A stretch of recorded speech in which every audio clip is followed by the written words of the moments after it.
বিশ্ব ফুটবলের নিয়ম বদল, গোলরক্ষকের হাতে 8 সেকেন্ডের বেশি সময় বল 8 সেকেন্ডের বেশি সময় বল থাকলে কর্নার পাবে বিপক্ষ। সময় নষ্টের জন্য অনেক সময় বল হাতে রাখেন গোলকিপার, এমন অভিযোগ বারবার উঠে এসেছে। তাই অবশেষে নিয়ম বদল, বিশ্ব ফুটবলের নিয়ম বদল, গোলরক্ষকের হাতে 8 সেকেন্ডের বেশি সময় বল থাকলে কর্নার পাবে বিপক্ষ। কথা বলবো দেবাঞ্জন এই মুহূর্তে আমাদের সঙ্গে রয়েছেন, প্রতিনিধি টেলিফোন লাইনে। দেবাঞ্জন, কি নিয়মের বদল করা হয়েছে, কি খবর রয়েছে? দেখো, বিশ্ব ফুটবলে গোলকিপাররা ম্যাচের শেষের দিকে বা অনেক সময় এই নিয়ম সময় কাটানোর জন্য বেশি সময় বল রেখে দেন।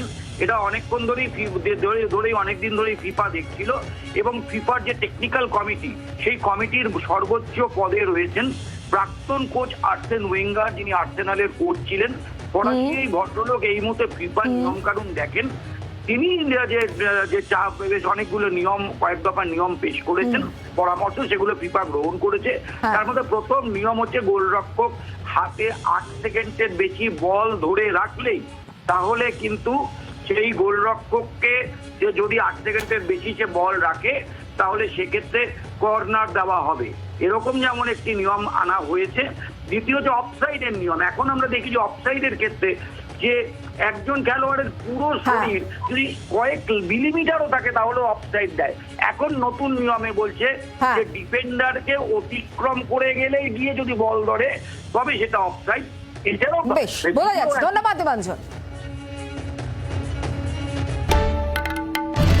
বাংলার আওয়াজ, বাঙালির আবেগ, জি 24 ঘন্টা।